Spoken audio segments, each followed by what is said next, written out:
When a heartbroken single dad stumbles upon a lost little girl in the pouring rain, he thinks he's just doing the right thing by taking her to a shelter. But when the police show up with helicopters and suits, he finds out the girl he saved isn't just missing, she's the kidnapped daughter of a billionaire. And now, the whole world is watching him, wondering if he's a hero or something far worse.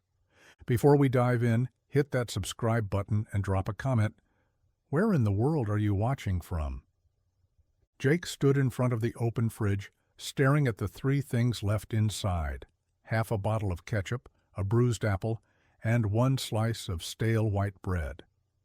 The cold light cast shadows on the kitchen wall, catching the edge of the eviction notice pinned with a magnet. It had been there for 4 days now, taunting him. His stomach growled, but he ignored it. Again. Lily was asleep on the couch, wrapped in a fleece blanket with cartoon ducks, one of the few things her mother had left behind when she vanished 2 years ago. He closed the fridge and leaned both hands on the counter, breathing through the kind of quiet that didn't feel peaceful, the kind that felt like waiting for a bomb to go off. His phone buzzed. Another declined job application. That made 9 this week. He had a night shift lined up at the loading docks. Just one night, under-the-table pay, no benefits, no promises. But it would keep the lights on for another week. Maybe. In the other room, Lily coughed in her sleep. Jake straightened up. She'd been fighting off a cold for days, and he hadn't been able to afford the pink bottle of children's syrup at the pharmacy. The shame burned in his chest as he walked over and knelt beside her. Her forehead was damp. She stirred and blinked up at him. "Daddy." "Yeah, baby," he whispered, brushing the hair from her face. "Are we going to have dinner tonight?" He paused, just for a second. But that second felt like breaking. "Tomorrow. Daddy's got to go to work, remember? But tomorrow we'll get pancakes." She nodded, eyes already drifting closed again. Jake sat there beside her for a moment longer, watching her breathe. Then he stood, grabbed his coat, and quietly opened the front door. Outside, the sky was already black, and the wind bit through the holes in his shoes.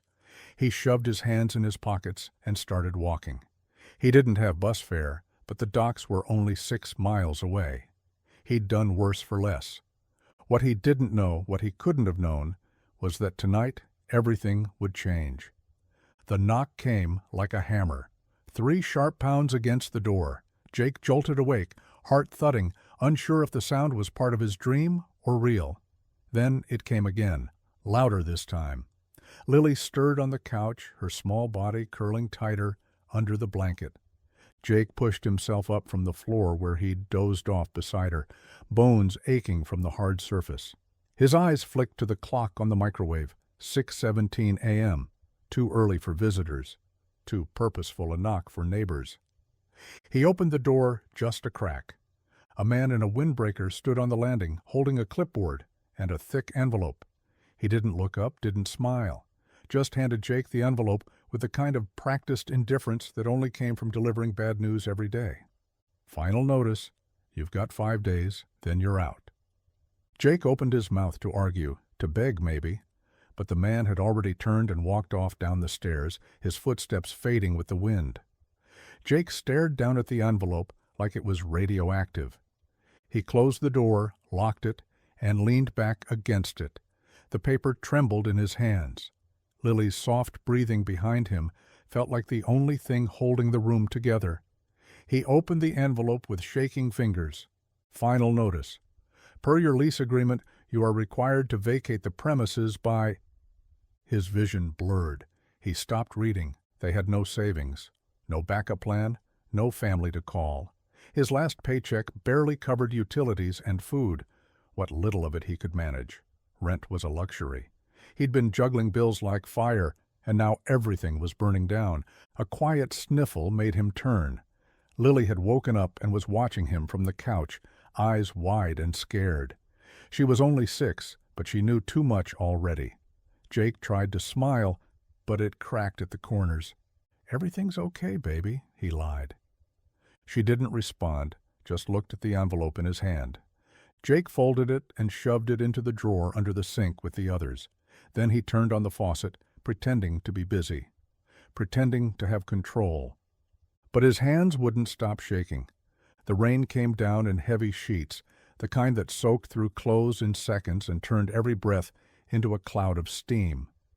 Jake walked with his head low, hoodie pulled up, boots splashing through puddles as he made his way toward the docks. His coat was too thin, and the holes in his shoes were now little bathtubs sloshing with each step. But none of that mattered. What mattered was getting to the shift on time. 8 hours of lifting crates for just enough cash to keep Lily from sleeping in the car. He passed under a flickering streetlight, its buzz loud in the downpour. The air smelled like diesel and wet concrete. He was just rounding the corner near an abandoned gas station when he saw her. A little girl. She sat on the curb, knees pulled up to her chest, hair plastered to her cheeks, crying silently beneath the storm. No coat, no shoes, just a soaked dress that clung to her like paper. Jake stopped in his tracks. For a moment he thought maybe she was a hallucination, his mind finally cracking under pressure.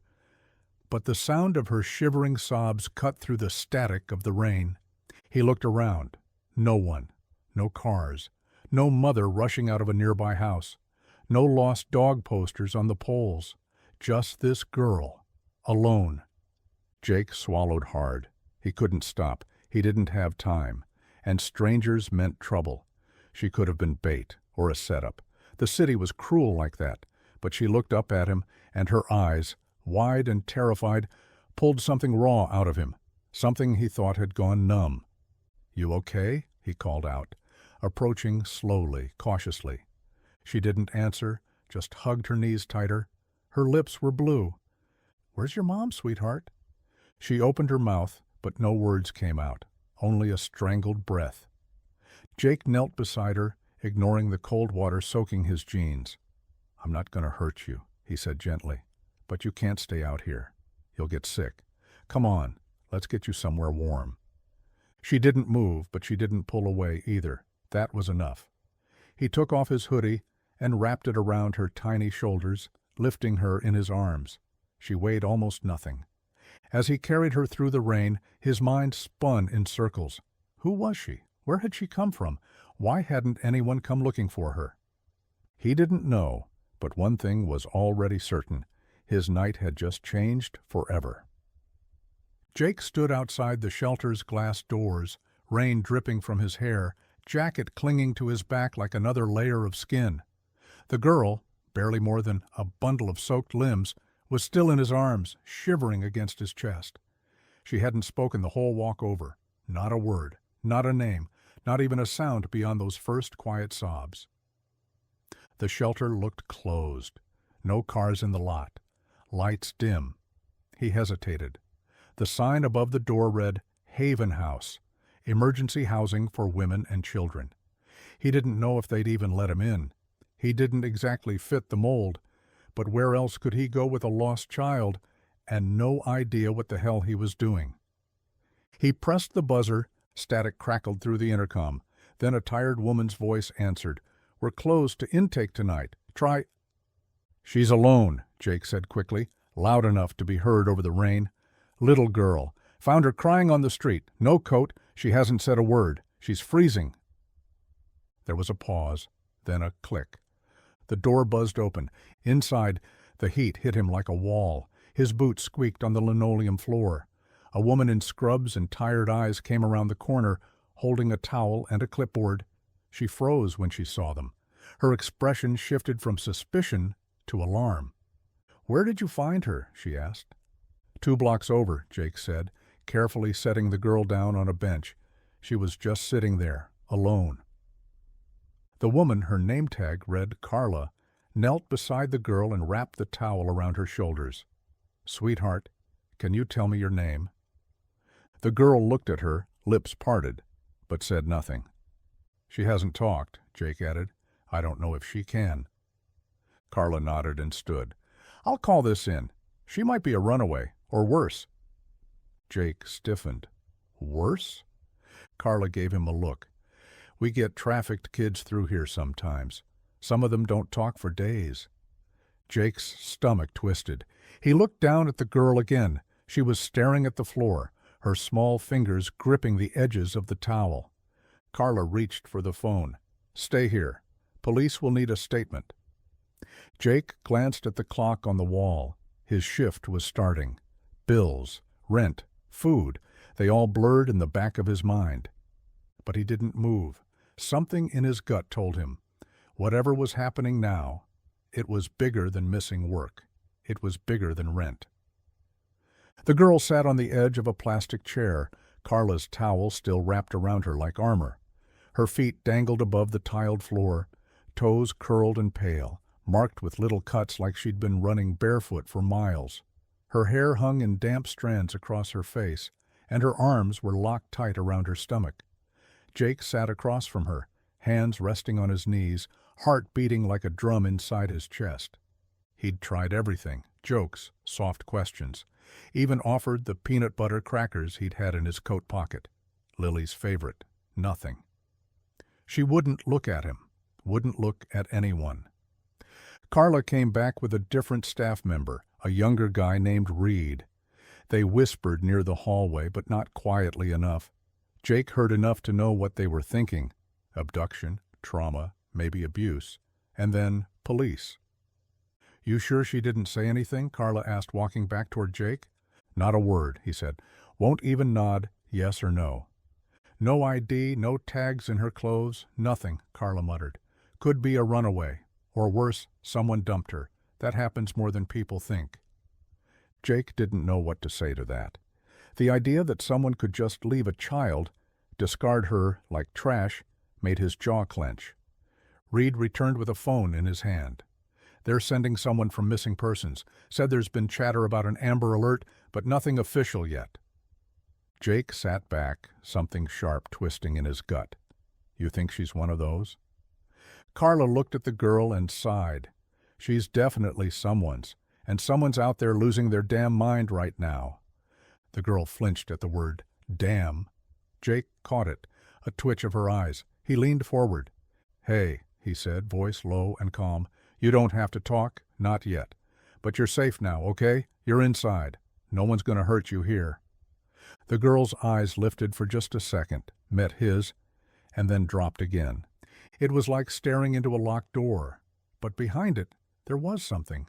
Fear, maybe more. A siren wailed in the distance, growing closer. Jake looked at Carla. "What happens when the cops get here?" Carla hesitated. "That depends." "On what?"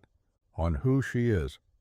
Jake stood near the vending machine in the shelter's break room, staring at the rows of stale chips and off-brand candy bars like they held the answers to his problems. His clothes were still damp, and his socks squished in his boots every time he shifted his weight. The low hum of fluorescent lights buzzed in his ears. He'd just sat down in one of the plastic chairs, head in his hands, when a woman cleared her throat behind him. He turned. A tall woman in a maroon cardigan and wire-frame glasses stood in the doorway, arms folded across her chest. She looked like she hadn't slept in days, but her expression was sharp. Not unkind, but alert. She stepped in and closed the door behind her. "You're the man who brought the girl in?" Jake nodded. "Yeah, found her by the gas station on 8th. "I'm Teresa. I run this place." He stood out of habit, still uncomfortable in places like this.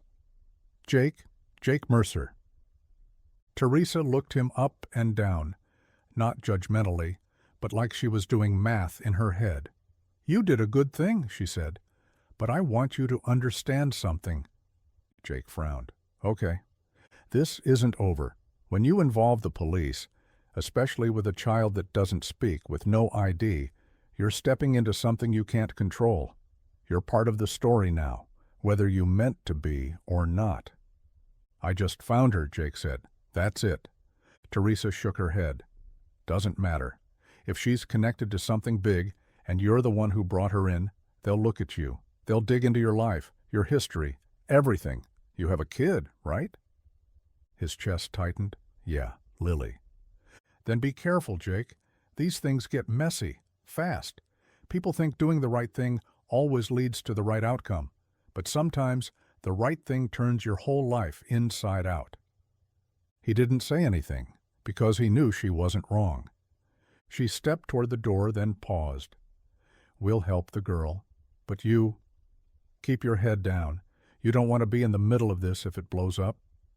Then she walked out, leaving Jake alone with the buzzing lights and the quiet sense that his night had just crossed a line it couldn't uncross. The sound of tires screeching and doors slamming shattered the quiet like a brick through glass. Jake looked up from the hallway just in time to see blue and red lights explode through the front windows of the shelter, washing the walls in a dizzying pulse. Carla rushed past him, eyes wide, muttering, "They're here already?" Jake stepped back as two uniformed officers burst through the front door, followed by three more in plain clothes. Then came the suits, FBI, no question. The kind of men who looked like they hadn't smiled since 2003. One of them, a tall man with gray at his temples and a badge clipped to his belt, took charge like the air in the room belonged to him. "Where is she?" he snapped. Carla pointed toward the common room without saying a word. The agents moved fast, not panicked, but with a purpose that made Jake's skin crawl. He watched as they swept in, surrounding the little girl, who sat frozen on the couch where she'd been given dry clothes and a cup of cocoa she never touched. She didn't cry, she didn't move. Jake stepped forward, instincts flaring. "Hey, take it easy, all right? She's scared out of her mind." The lead agent turned to him. "You Jake Mercer?" His voice was sharp, clipped. Jake nodded slowly. "You brought her in?" "Yeah, found her outside. She was alone." Another agent was already scribbling on a notepad. A third was taking pictures of the room. The lead agent's radio crackled to life. Jake caught one word through the static. "Match." Then another voice, clearer, urgent. "It's her." Jake's pulse skipped. The agent looked at him again, this time with a different kind of stare. Calculating. "Mr. Mercer," he said, suddenly formal, "you need to come with us." Jake stiffened. "What? Why? I told you. I found her. That's it." The agent didn't blink. "You found the missing daughter of Charles Astor. That makes you part of an active investigation. You'll want a lawyer." Jake felt the ground shift under his feet. The room spun. Carla looked stunned.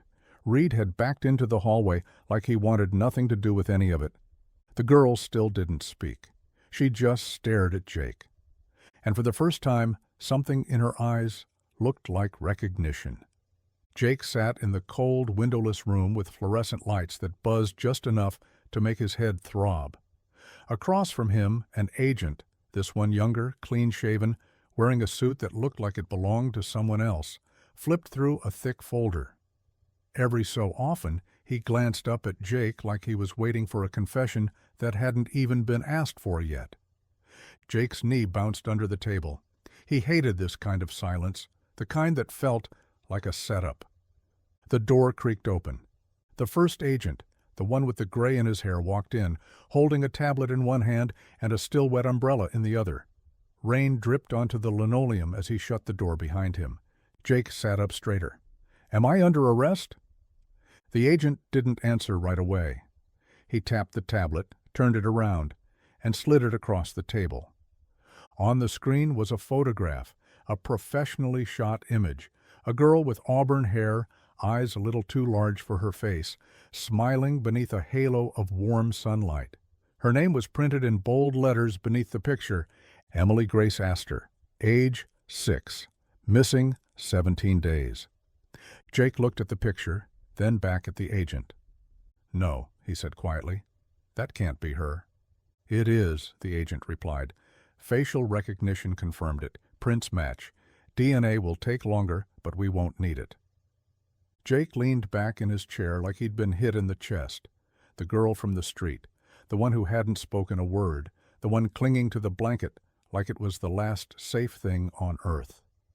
"She didn't say anything," Jake murmured. "She didn't tell me who she was." "She wouldn't have," the younger agent said. "This wasn't just a disappearance. It was a kidnapping. Someone took her, someone held her, and someone left her in that street." Jake's stomach turned to ice. The older agent leaned in. And until we figure out who that someone is, we're going to keep asking why it was you who found her." Jake looked down at the screen again, at that innocent smile. He was already in it, way deeper than he could afford to be. The street outside Jake's apartment was unrecognizable. Yellow tape blocked off the stairwell, flashing red and blue lights bathed the brick walls in chaos, and news vans lined the curb like vultures circling fresh meat. A crowd had gathered, neighbors, onlookers, people holding phones up like torches, hoping to catch a glimpse of the man in the middle of the storm. Jake stood on the curb, surrounded by officers and agents, his name already being shouted from behind camera lenses. His hoodie was soaked, his face pale. Lily wasn't with him, thank God. The shelter had offered to keep her for the night. But now he was alone, and every eye on the block was locked on him.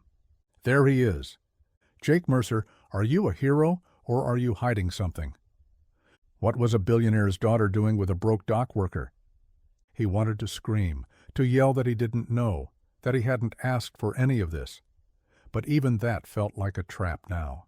Every word could be twisted, every breath recorded.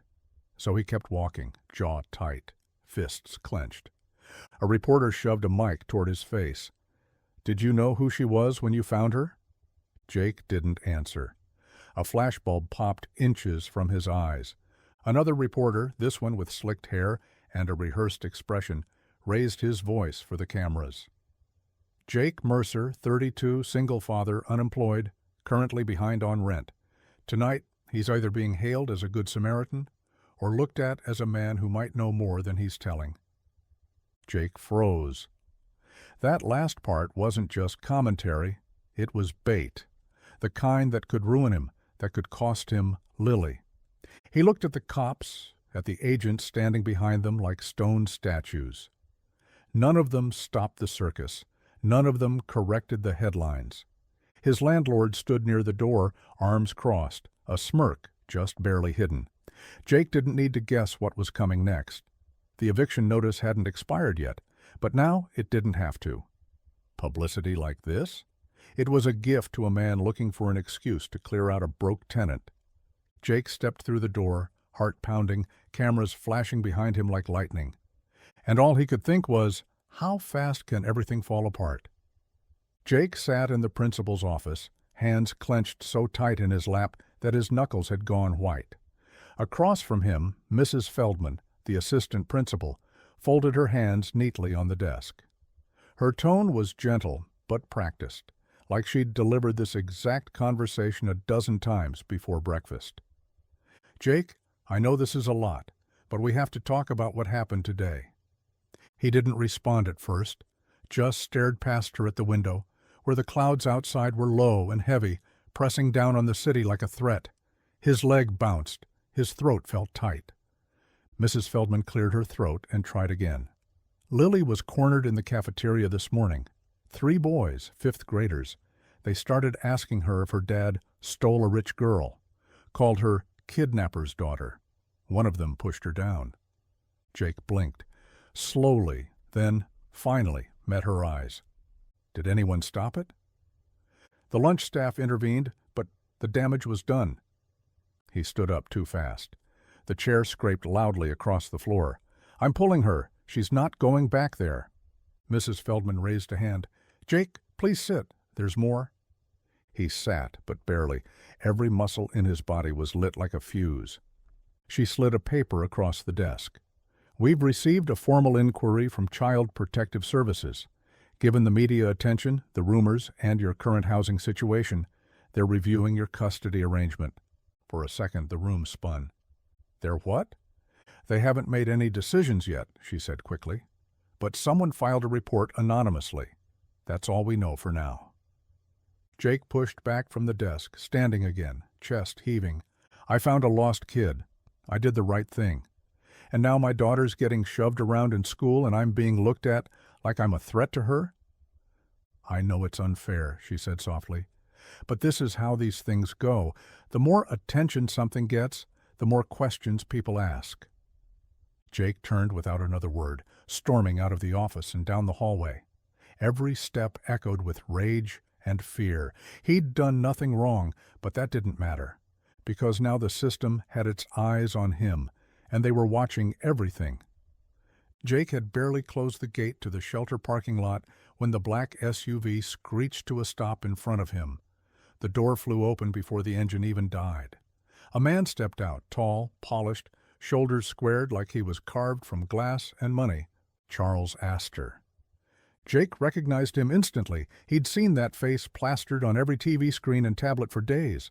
Founder of Astor Tech, net worth in the billions, grieving father of a missing child, and now apparently coming straight for him. "You're Jake Mercer?" Astor's voice was sharp, unfiltered. Jake stiffened. "Yeah, who's asking?" Astor moved in close, every inch of him radiating power, rage barely hidden beneath the surface. His jaw was clenched, eyes bloodshot, not from lack of sleep, Jake guessed, but from fury. "You found my daughter," Astor said, "or so you say." Jake blinked. "I did find her. She was alone. I brought her here." Astor scoffed. "Alone, in the rain, in your neighborhood, and you just happened to stumble on her?" He took another step forward. "You think I believe that? You think any sane man would?" Jake held his ground. "I didn't take your kid. I didn't know who she was." "But you kept her. You didn't call the police. You walked her into a shelter like you were some damn hero. And now the whole world thinks you saved her. You know what that makes you? Convenient." Jake's fists clenched at his sides.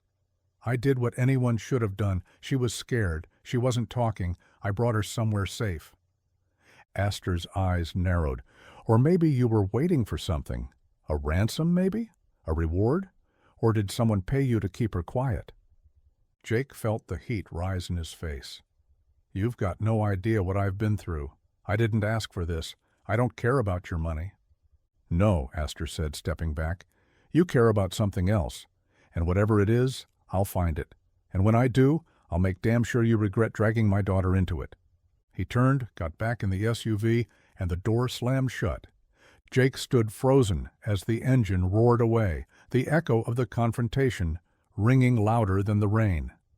Jake sat alone in the interrogation room, the walls closing in like a vice. The overhead light flickered, humming with that same low, maddening buzz he was starting to associate with every government building he'd been in lately. His hands were folded on the metal table, his fingers raw from gripping each other too tight. The door opened with a sharp click, and the two agents walked in. Agent Dorsey, the younger one with the smug edge, and Agent Rivas, the older one with the steel gaze that seemed to cut through skin. Neither smiled, neither sat. Rivas tossed a manila folder onto the table with a flat slap that made Jake jump. "Jake Mercer," Rivas began, tone unreadable, "unemployed, single father, prior incident 2 years ago, bar fight.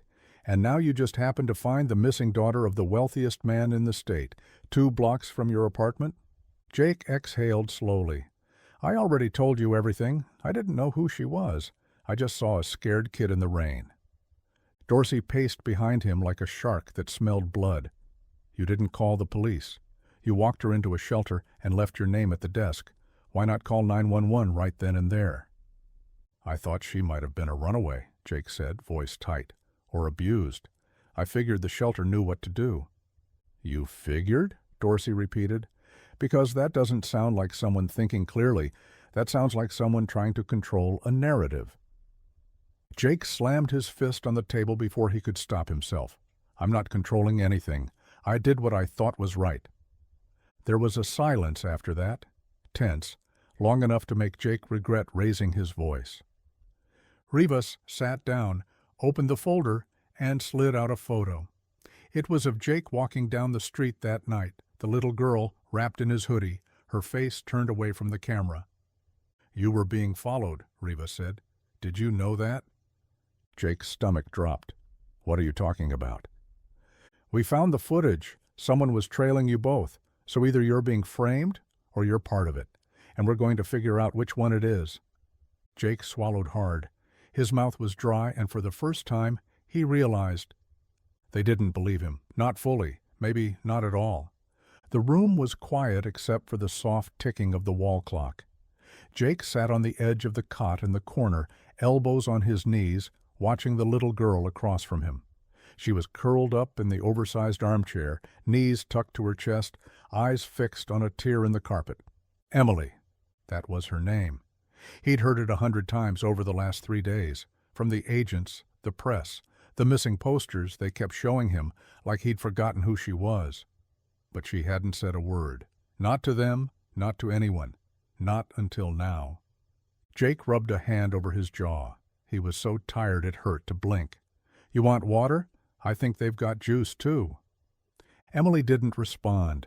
He sighed and leaned back, trying not to push.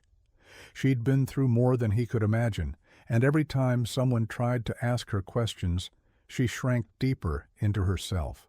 He'd seen it, how she folded her body small, like she was trying to disappear.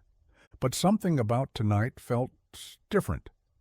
Maybe it was the quiet. Maybe it was the way she'd followed him with her eyes when he came in. Or maybe it was just time. "I've got a daughter," he said, voice low. "Her name's Lily. She's 6. She likes pancakes, and she hates loud movies. She asked me if Santa could come even if we don't have a chimney." Emily blinked. Her gaze shifted toward him. Jake smiled a little. "I told her Santa knows how to use Windows. She thought that was hilarious." Silence again. Then, so soft he almost missed it. "I don't like Santa." Jake froze. His heart tripped over itself. "No?" She shook her head slowly. "He came to the house last Christmas, but he wasn't real. He was wearing a suit, and he smelled like smoke." Jake sat up straighter, every nerve in his body alert. "Emily, who was he?" Her lips trembled. "He said not to tell. He said if I told, my daddy would never find me." Jake swallowed. "But I'm here now, and I promise no one's going to hurt you again." She looked up at him, really looked, and something inside her shifted. Her voice cracked. "I was so scared," she whispered. Jake nodded, voice thick. "I know, kiddo, I know." The wind outside howled against the windows like it was trying to get in. Jake sat across from Emily again, this time closer, crouched low, so his eyes were level with hers. She was curled in the same chair, blanket wrapped tight around her, but her face had changed. It wasn't blank anymore. There was something behind her eyes now, something sharper, older than a 6-year-old should ever carry. She looked at him, hesitant, her fingers twitching against the blanket. Jake kept his voice soft, like he was trying not to scare a wild animal. "You said the man in the Santa suit, he wasn't real? Can you tell me more about him?" Emily's lips parted, then closed again. For a moment he thought she was going to shut down, like she had every time someone tried to dig too deep. But then her voice came out, barely louder than a breath. "There were 2 of them. The first one took me from the garden. He had gloves. He didn't say anything, just picked me up and put me in a car." Jake's chest tightened, but he didn't interrupt. "I cried a lot. They gave me something to drink. After that I slept, a lot of sleeping." Her voice got smaller. "They moved me to another house, somewhere cold. I couldn't see out the windows. They said I'd go home soon. But I knew they were lying." Jake leaned forward. "Emily, how did you get away?" She looked at him, and this time her voice shook. "They left me alone just one night. He forgot to lock the back door. I waited until I couldn't hear anything. I ran. I didn't know where I was. Just ran until I saw lights and houses." Jake swallowed hard. "You found your way to me." She nodded. Jake didn't know whether to cry or scream. This wasn't just a case of a missing girl. It wasn't some ransom gone wrong or a lucky break. Emily hadn't been found. She'd escaped, on her own, 6 years old. She looked at him, her voice barely a whisper now. "Are they going to come back for me?" Jake didn't hesitate. "Not if I can help it." The conference room smelled like stale coffee and stress. A flat-screen monitor sat mounted on the wall, paused on a grainy frame of security footage. Jake stood behind Agent Rivas, arms crossed tightly over his chest, his jaw clenched so hard it hurt. Dorsey hovered near the laptop, fingers twitching like he couldn't decide if he wanted to hit play or not. "You said you walked past the old gas station around 8:42 p.m., Rivas said without looking at Jake. That right? Yeah, Jake muttered.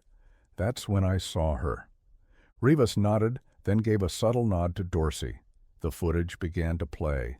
The timestamp in the corner blinked. 8:41:17. Rain streaked the screen, blurring the shapes, but Jake's silhouette was clear enough, walking fast, shoulders hunched, heading east. Then came the girl, small, hunched over, seated near the edge of the curb like a forgotten doll. The camera caught the moment he paused, turned back, hesitated, then walked to her. The room was dead silent as the screen showed Jake kneeling, pulling off his hoodie, wrapping it around the girl, lifting her, cradling her like she might break. Clear as day, Dorsey said. You didn't know who she was. You didn't force anything. You helped. Jake exhaled, but there was no relief in it. So that's it. I'm not a suspect. Rivas didn't answer right away. He hit pause on the footage, then tapped the space bar again. Keep watching. The screen stayed on that shot for another minute. Then a figure appeared, off in the corner, just a blur under the overhang of the gas station. The shape didn't move, just stood there, watching. The camera wasn't clear enough to show a face, but the outline was unmistakable. Tall, still, waiting. Dorsey stepped closer to the screen. This guy never approaches, doesn't follow, just watches them go. Jake stared at the figure. The hairs on the back of his neck stood up. He was watching us? Rivas nodded slowly, and he knew exactly where to stand to avoid being seen. Whoever he is, he didn't just stumble across that scene. He was placed there. Jake's voice came out hoarse. You think he was one of the people who took her? We think, Rivas said, locking eyes with him, that whatever this is, it's not over. Emily sat cross-legged on the shelter bed, twisting the hem of her shirt between her fingers, her eyes fixed on the wall like it held something only she could see. Jake sat beside her, not too close, letting the silence stretch until she chose to fill it. When she finally spoke, her voice was dry but clear. There was a man in the house, not the one who took me. Jake turned to her slowly, his chest tightening. Another man? She nodded just once. Her fingers kept twisting the fabric. The one who took me. He didn't talk. He kept the lights off. He gave me food but never looked at me. But the other man, he came later. He didn't wear a mask. Jake's breath caught. Did he hurt you? Emily shook her head. He just watched. Watched? She finally turned toward him, and the way her small face looked in that moment made Jake's stomach knot. There was something too still about her, something hollow. He'd come in when I was supposed to be asleep. I could feel him standing there. I didn't move. I didn't breathe. He just stood in the doorway. Sometimes he whispered something I couldn't hear. And then he left. Jake's hands clenched in his lap. You saw his face? Only once, when the lights flickered in the hallway. He was wearing a tie, like the kind you wear to a party. Jake fought to keep his voice steady. Can you describe him? She hesitated, then nodded. He had a red mark on his neck, like a scar, and his hair was shiny, combed. He smelled like lemons and smoke. Jake's mind raced. Lemon and smoke, a scar, a tie. That wasn't the profile of a thug or a hired goon. That was someone clean, someone careful, someone close to power. Emily, do you think he knew your daddy? Her face went pale. She looked away. He called me by my full name, not just Emily. He said, Emily Grace Astor, go to sleep now. Jake sat back slowly, heart pounding in his ears. That name, spoken like a lullaby, like a possession. Whoever that man was, he hadn't just been part of this, he knew her. Jake was already having a bad morning when she walked through the door. He was at the shelter again, drinking burnt coffee from a styrofoam cup, trying to keep his head low, while agents and caseworkers buzzed like flies around him. Emily was in a separate room with a trauma specialist. Lily was at school, hopefully having a quieter day than the last. Jake had barely slept. He looked like it, too. The click of heels on the linoleum made him glance up. And there she was, Tara, same sharp cheekbones, same fire in her eyes, same storm behind her smile. Only now she was dressed in business casual and wearing a visitor badge clipped to her coat. It said CPS, Investigator. Jake stood slowly, blood draining from his face. "Hello, Jake," she said, voice smooth. "Long time." "Tara," he said, forcing the name out of his mouth like a stone. What are you doing here?" "I'm following up on a custody inquiry," she said, holding up a folder that looked suspiciously thin for all the weight it carried. "Your name came across my desk. Imagine my surprise." He swallowed. "You're here about Lily." She smiled without warmth. "I'm here about everything. Your daughter, the missing billionaire's girl, the sudden media attention, and the man with a history of instability who just happened to be at the center of it." Jake flinched. "I haven't done anything wrong." "You walked out on our daughter, Jake," she snapped, dropping the mask for just a second. "You left. You disappeared. And now I'm supposed to believe you're some noble rescuer? Don't expect everyone else to buy that story." "I didn't disappear. You pushed me out and then told the courts I was dangerous." "You made it easy." Jake's jaw tightened, but he said nothing. The agents were watching now. Rivas stood across the room, eyes narrowing. Tara leaned in, just close enough for her voice to sting. "You always wanted to be the hero, Jake, but some people don't get to wear capes. Some people just make messes." Then she turned and walked away, heels echoing like gunshots. And with every step Jake felt it, the cracks forming beneath him. His past wasn't just back, it was dragging him under. Jake was leaning against the hallway wall outside the therapist's office when the door creaked open. Carla stepped out first, her face unreadable, but her eyes lingered on him longer than usual. Then came Emily, her tiny frame wrapped in a hoodie 2 sizes too big, his hoodie. She looked tired, but there was a steadiness in her walk now, something new in her shoulders, like she'd decided something and wasn't letting it go. She came up to Jake, looked him straight in the eye, and said, "I don't want to go back there." He crouched down. "Back where?" "To my old house, with my dad. I don't want to go back." Jake's heart lurched. "Emily, I want to stay with you." It hit like a punch to the chest, equal parts awe and panic. Behind them, Carla's breath caught. An agent who'd been loitering down the hall stood a little straighter. Jake didn't know what to say. He wanted to say yes. God, he wanted to. But it wasn't that simple. You barely know me," he managed. Emily didn't flinch. "You saw me." Jake blinked.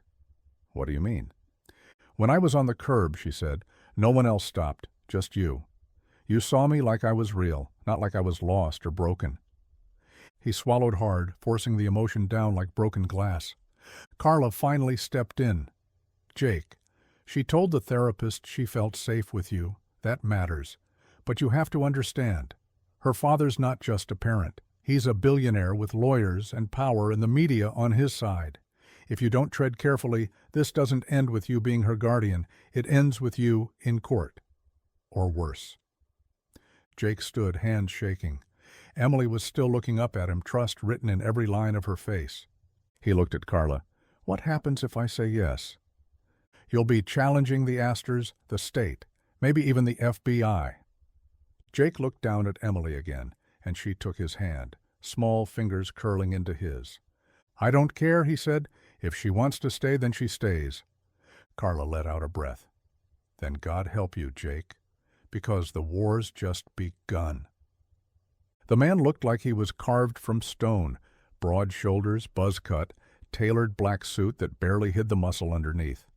Nameplate on his chest read, K. Maddox, but everyone knew who he was without needing to ask. Astor's head of private security. Ex-military. Zero nonsense. The kind of guy whose expression never changed, even when a building caught fire.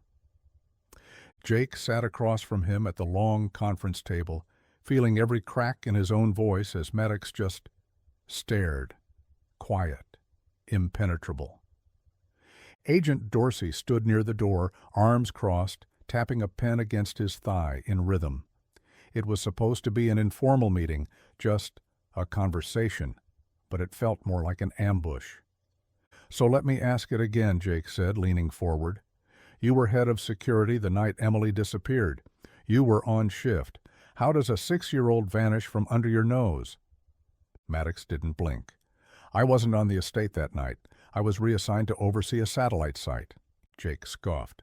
"Reassigned? Convenient." Dorsey shot Jake a look but didn't interrupt. Jake pressed on. "Emily said someone came into her room. Not the man who took her, someone else. Someone who stood in her doorway, watched her sleep. She described details: scar on the neck, lemon and smoke smell, a tie. Sounds a lot more like someone from inside the house than some street criminal." Maddox's jaw twitched, the first crack in the armor. "I can't comment on the girl's recollections." "You can't, or you won't?"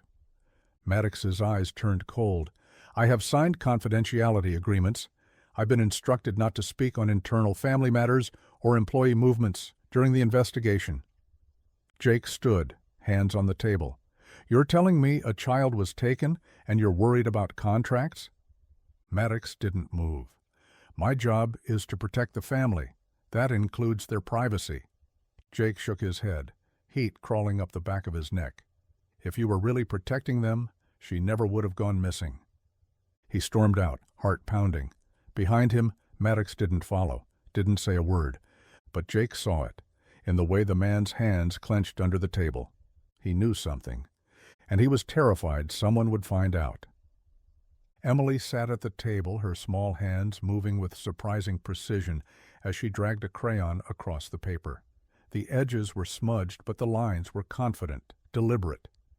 Jake watched from across the room, heart pounding harder with each mark she made. It wasn't a drawing of flowers or animals or some imaginary castle. It was a floor plan, the Astor estate, from memory. She'd asked for crayons and paper after dinner, like it was nothing, like she just felt like coloring. Then she started sketching the house she said she never wanted to return to, room by room, hall by hall. And now, as she neared the edge of the page, her voice came out soft, flat. "There were cameras here, and here." Jake moved closer, crouching beside her. She pointed to a long hallway just outside what looked like her bedroom. They were inside little white balls on the ceiling, one in the hallway, one above the stairs, one hidden in the flower vase in the living room. Jake's jaw tightened. "You're sure?" Emily nodded. "I saw the red lights at night, but Daddy told me they were just smoke alarms." He looked down at the plan again, tracing the route she'd described when she escaped. The back door she slipped through, the window she used to watch the moon. "Did anyone ever mention the cameras to you? Anyone else?" "No," she said. "But sometimes the man in the tie would look at me like he knew when I'd been bad, like he'd already seen it." Jake swallowed hard, feeling the walls of his mind closing in, hidden surveillance inside a child's bedroom. A man she didn't know watching her through the night. A house wired for control. This wasn't just paranoia. This was structure, system, intent. He took a photo of the drawing with his phone, fingers trembling. "Emily, you did good," he said. "Really good." She looked up at him with wide eyes. "Are they going to be mad I remembered?" Jake forced a smile, even though his gut twisted. "They're going to be scared, and they should be." Jake sat at the computer in the shelter's staff office, the screen casting a pale glow across his face in the dim room. Carla had given him 10 minutes, maybe 15, while she checked on Lily and Emily. He was supposed to be looking up legal aid, maybe housing options. Instead, he was digging through Charles Astor's past like a man looking for a thread in a wildfire. At first, it was what he expected: clean headlines, charity galas, smiling photo ops with politicians. The public image was airtight: grieving father, self-made billionaire, quiet philanthropist. But Jake had learned something over the last week. The truth never lives in the headlines. It hides in the margins. He found a blog post from 3 years ago, buried deep in a forgotten forum, written by a former nanny. No names, no proof. Just a story about security teams that didn't allow the staff to speak directly to Emily, about cameras in every hallway, and a sense that someone was always watching. The post ended abruptly, just stopped mid-sentence. Jake kept searching. A whistleblower's name came up from an old civil case, sealed. The court had ruled in Astor's favor. Of course they had. But the keywords in the legal summary set off alarm bells: privacy breach, internal surveillance, psychological manipulation. It wasn't just a custody issue or a kidnapping. Something darker ran underneath. He clicked through archived interviews and paused on a video of Astor giving a TED-style talk about human data systems. The way he spoke, it wasn't about helping people. It was about control, behavioral tracking, influence at scale. It sounded sterile, scientific, and deeply personal. Jake leaned back, heart racing. Emily had said it. He watched me sleep. And now Jake was starting to believe it hadn't just been one man. It was an entire system built around that girl. A fortress, yes, but a prison too, designed to keep her seen and silent. A knock on the door made him jump. Carla peeked in. "Emily's asking for you." Jake stood, every bone in his body tensed, because now he didn't just suspect that Charles Astor wasn't who he claimed to be. He was starting to believe the man didn't even know what father meant. The gates to the Astor estate stood open that night, not for him, but for the flashbulbs and the valets, for champagne glasses and sharp tuxedos, for handshakes that cost more than Jake had in his savings account. A gala, they called it, charity for something vague and digestible. Behind it all, the press soaked up every inch of Astor's curated perfection. Cameras flashed, music drifted from the garden, and no one noticed the man in a maintenance uniform slip through the side gate. Jake's heart pounded in his ears as he moved along the hedge line. He'd memorized the floor plan Emily had drawn, and now it guided him like a map to buried truths. He hadn't told anyone, not Carla, not Rivas, not even Emily. If he was wrong, this would all blow back on him, but if he was right. He slid through a side door that had been propped open by a careless caterer. The smell inside was exactly how he imagined it. Too clean, like money had sterilized every surface. His boots were silent on the marble floor. He ducked past a hallway, avoiding a server and slipping into the darker wing of the house. Emily's drawing had shown the hallway leading to her old room and the room across from it, marked with a shaky red X. "He came from there," she'd said. Jake stepped inside that room now. It looked like an office, but the air was wrong, too cold. He flicked on a small lamp and scanned the walls. Clean. Too clean. But then he saw it, behind the painting. A panel. He pressed it. It clicked. Inside the compartment was a screen, still powered, a security interface, and below it a row of small labeled drives, dates etched in neat handwriting. Every date matched the nights Emily had mentioned in therapy. Jake pulled one from the slot, heart racing. He didn't know what was on it, didn't need to. The fact it existed was enough. Voices rose in the hallway. He killed the light and slipped out the back. The gala was still going strong, the Astors shaking hands with senators. And Jake? He had just stolen their secret. Jake knew something was wrong the moment he stepped through the shelter's door. The lobby was too quiet. No usual hum of voices. No Carla behind the desk. Just a strange kind of stillness that made his stomach knot. He scanned the room, heart already thudding. No sign of Lily. No sign of Emily. No sign of anyone. Then Carla came rushing around the corner, her face pale, eyes wide with something close to panic. "Where is she?" Jake asked immediately, already pushing past her. "Jake? Wait. Where's Lily?" "She's gone." The words hit like a car crash. He stopped cold, barely able to breathe.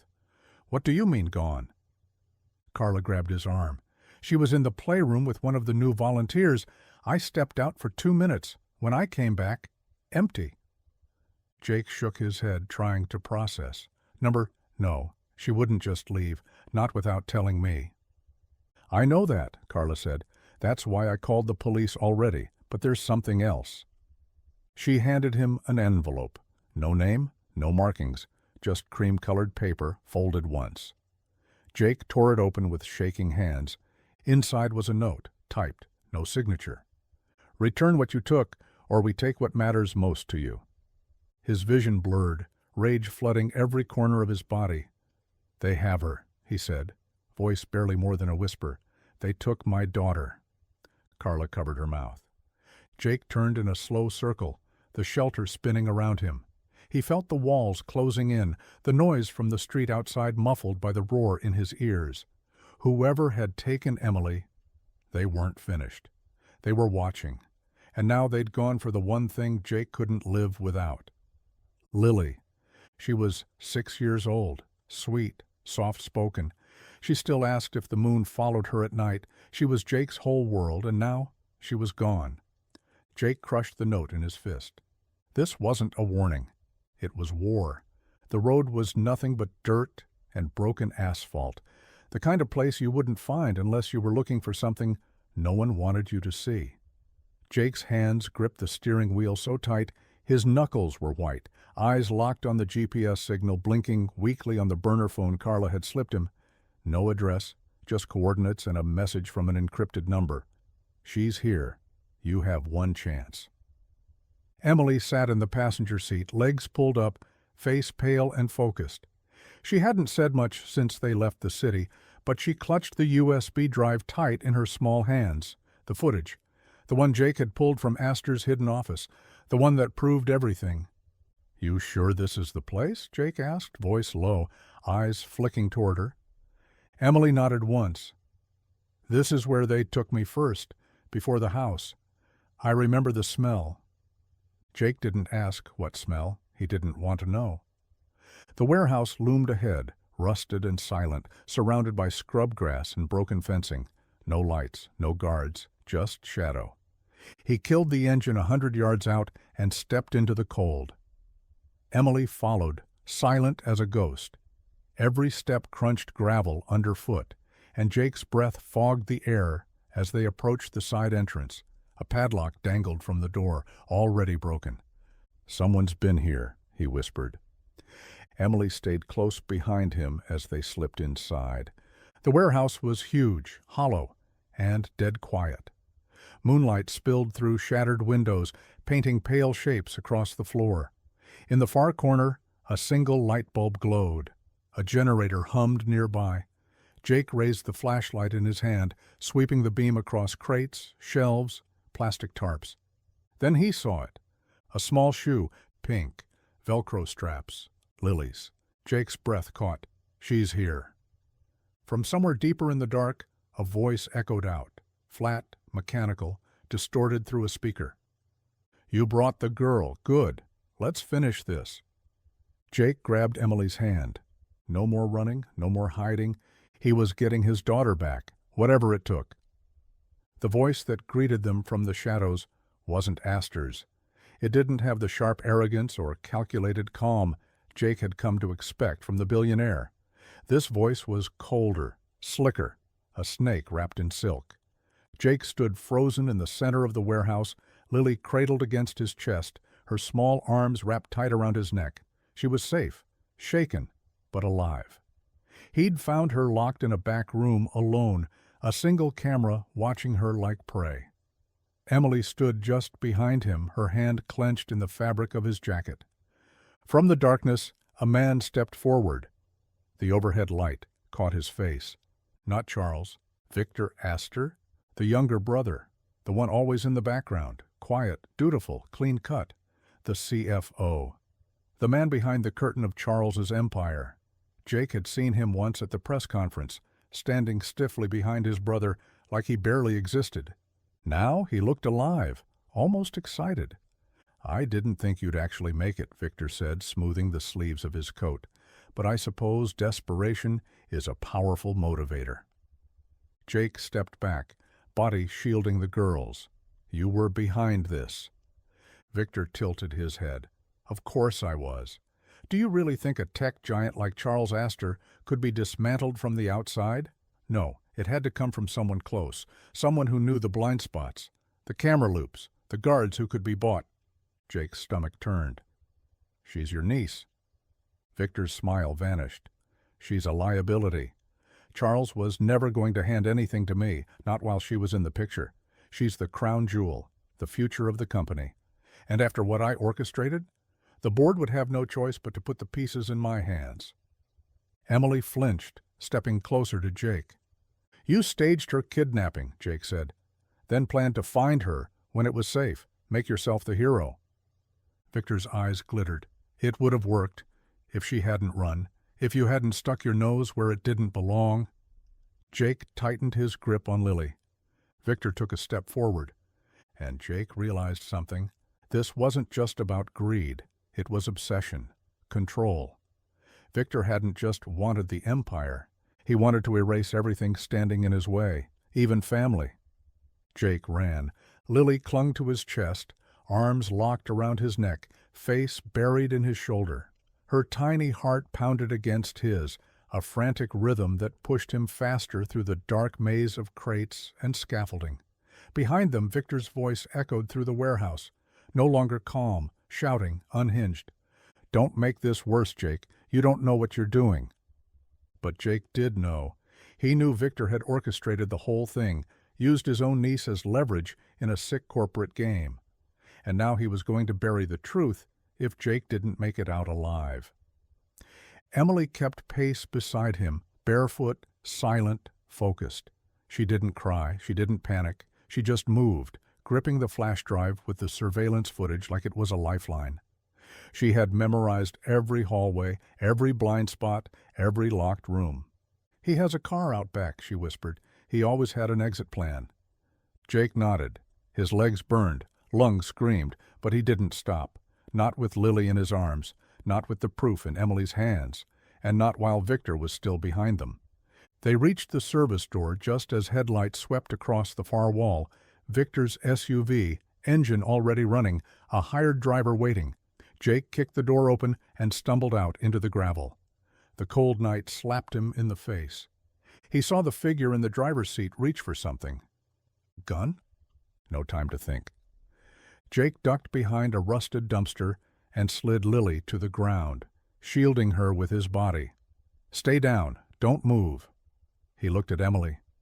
Can you run? She nodded, fierce, braver than most grown men. Jake reached into his jacket and pulled out the burner phone. 2 taps, 1 button. The live upload link sent the footage straight to a secure drop, one Rivas had given him in secret, just in case. It was done. Behind him, tires squealed. The SUV roared to life. Victor was running. Jake sprinted forward. No plan, just rage. Because it wasn't just about exposing the truth anymore, it was about ending this. Before Victor disappeared again, before he took another child, before the system swallowed it all. The live stream started with static, just a flicker of white noise and a high-pitched hum, barely noticeable at first. Then the screen cut to black. Across news stations, social media feeds, and every tablet in the Aster Tech headquarters, a video blinked to life. A still image appeared, the Aster family crest. Then a voice, calm, female, robotic. The following footage was taken from a private surveillance system inside the Aster estate. This broadcast is unauthorized. Do not adjust your screen. Jake stood in the shelter's hallway, breath caught in his throat, Lily clinging to his leg, Emily beside him holding tight to his hand. Carla muted the phone in her hand and stared at the shelter's tiny break-room TV where the feed had hijacked the local news broadcast. Then it started. Video, grainy, time-stamped, played across the screen, a hallway, a child's bedroom door. Victor Aster standing in the doorway, his silhouette outlined in light. He didn't know the camera was on him. He leaned into the room, speaking in a voice too low to hear. Then he stepped back and looked directly into the lens. Not a glance. A look, like he knew. The footage jumped to another angle, Victor handing off a duffel bag to an unidentified man in the garden in the middle of the night. Money instructions. A single sentence was captured by a directional mic. "Make it look clean. We need sympathy." Gasps filled newsrooms across the country. Then came audio logs, clipped but damning, Victor discussing contingencies, board leverage, media angles. A final clip showed him on a secure call with a shadowed figure. "If she dies out there, the narrative shifts. We mourn, then we rebuild." Silence fell. The screen faded to black, and one last message appeared in white letters. "The truth is no longer yours to bury." The feed cut. Phones started ringing. The internet exploded. And at the Astor Mansion, Charles stood frozen in his study as his empire cracked under his feet. Jake looked at Emily. She didn't smile. She didn't speak. She just watched the screen, her hand still gripping his. She had her voice back now. And so did the truth. The courthouse steps were slick from a morning rain, but the sun had finally broken through the clouds, casting everything in a kind of surreal light. Jake stood at the bottom of the steps, watching the crowd thin out, reporters peeling away, camera crews packing up, the last wave of agents retreating into black SUVs. He wasn't the story anymore, not the suspect, not the cautionary tale, just the guy who got dragged into something huge and made it out the other side. Officially cleared, no charges, no custody threats, no more agents watching his every move. Carla came down the steps with a grin. "You're a free man, Mr. Mercer." Jake smirked, shaking his head. Feels weird hearing that out loud. She handed him a folder. "Family Services wants to talk to you about something else, though. They saw the footage, how you handled Emily, how she trusted you.